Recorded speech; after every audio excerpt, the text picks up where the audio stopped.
À la page 24 de l'annexe X de mes notes de cours, on va résoudre une dernière situation dans la section 4.3 de Séguin. Situation qui s'intitule le centre de masse d'une plaque en forme de T. Donc on va calculer encore une fois le centre de masse d'un objet de forme anormale, si on veut, quoique on prend des objets quand même relativement simples qui présentent des symétries intéressantes. Donc pour prendre connaissance du libellé de la situation, on va aller à la page 481 de Séguin. Encore une fois, ce n'est pas un problème typique de physique où ce que je respecte l'ordre, données, schémas, formules, etc.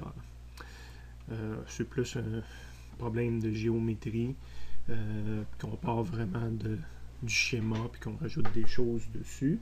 Encore une fois, on a une plaque de métal homogène, donc masse volumique est égale à une constante. En forme de T, on nous donne les dimensions à l'aide du schéma, puis on nous demande de trouver le centre de masse. Si je voudrais au moins identifier l'inconnu, mais j'écrirais XCM est égal à combien de mètres, puis YCM est égal à combien de mètres. Bon, si je veux trouver le centre de masse d'un pareil objet, je vais séparer l'objet en deux parties, A et B. Donc le haut du T, puis le bas du T.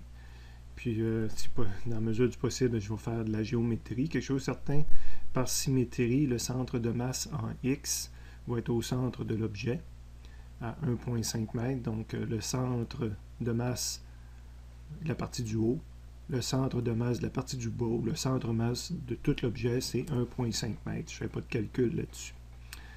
Après ça, on va prendre l'objet du haut. Ben, lui, en plus de connaître la position en X, je pourrais connaître la position en Y. Ça va être au milieu, là, à 2,5. Donc, 2,5 m en haut. Ça, c'est juste par géométrie, analyse la situation par symétrie. La partie du bas est 2 de haut, donc le YCM, la partie du bas, va être égal à 1. Donc, j'ai clairement localisé où est le centre de masse A pour la partie du haut, puis où est le centre de masse B pour la partie du bas. Et c'est plus dans l'autre sens là, que c'est un peu plus difficile de bien localiser le centre de masse. Lorsqu'on combine ces deux masses-là, si on veut. Il va être au milieu, il va tirer plus vers le haut. Ah non, ça dépend. Ouais, ben, ce rectangle-là a l'air plus gros, donc sa masse serait plus grande. Encore une fois, l'ordre de présentation sur ma feuille n'est peut-être pas idéal, parce que dans le fond, la première chose que je ferais, c'est ma stratégie, c'est de dire le Y centre de masse, ça serait la somme des MY divisé par M total. J'aurais deux masses, donc MA-YA plus MB-YB divisé par la masse totale. Et c'est un problème similaire au précédent, qu'on ne donne pas aucune valeur de masse, mais qu'on me dit que c'est un objet homogène. Cette fois-ci, la masse, étant donné que c'est un objet en 2D, contrairement à tout à l'heure que c'était des segments, puis on pouvait voir ça comme du 1D, ben, la masse d'une section d'air A, ça va être l'air de cette section-là. Donc la masse c'est en kilogrammes, l'air c'est en mètres carrés, et ça me prendrait quelque chose qui me dit j'ai combien de kilogrammes par centimètre carré ou par mètre carré, l'un des deux. On va le mettre cohérent avec l'unité d'à côté. J'ai combien de kilogrammes par mètre carré. Évidemment, ça c'est une constante parce que l'objet est de masse homogène, de densité homogène ou de masse volumique constante. Donc la masse d'une section, je vais l'appeler comme tout à l'heure MI. L'aire d'une section, mais ça va être AI,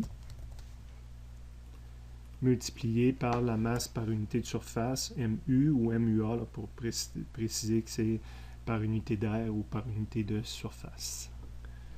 Donc ma masse de A, la grosseur du point que je dois mettre là, ben, ça va être AA fois MUA, si on veut, donc l'aire de cette partie-là. L'aire de cette partie-là, ben, c'est de la géométrie. Je vais avoir une base de A ici, puis une hauteur de A. Donc, je calcule AA, 3 multiplié par 1, donc ça me donne 3 mètres carrés. Donc, ma formule ici, ce serait 3 fois ma masse unitaire que je ne connais pas. Pour B, ben, c'est un autre rectangle, donc c'est l'aire de B, c'est aussi base fois hauteur. La base va être probablement en bas ici, puis la hauteur sur le côté-là. Donc, 1 de base, puis 2 de hauteur. Effectivement, lui, il est plus petit. Donc, la masse ici va être plus grosse en haut qu'en bas. Et sa masse, mais ça va être AB fois M, la masse unitaire.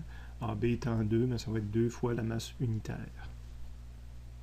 Ce que je n'avais pas décaché sur le dessin tantôt, c'est de dire que ma partie d'en bas, c'est la partie A, B, puis la partie d'en haut, c'est la partie A. Donc, il me reste à calculer ça. YCM est égal à quoi? MA fois YA. MA, c'est 3 MUA multiplié par YA qui était le 2.5. Donc, je vais avoir 3 MUA fois 2.5 plus MB, YB. MB, c'est 2 MUA, puis son YB, c'était 1. Donc, 2 fois 1. Et je divise par la masse totale, mais c'est 3 MUA plus 2 MUA. Toutes les MUA peuvent se simplifier et j'obtiens une réponse finale. Y vaut 1.9, donc je peux aller le localiser en respectant mon système de coordonnées. Puis évidemment, c'est le plus gros de mes cercles si je veux les mettre proportionnels, parce que toute la masse est localisée à cet endroit-là si on la remplace par une particule.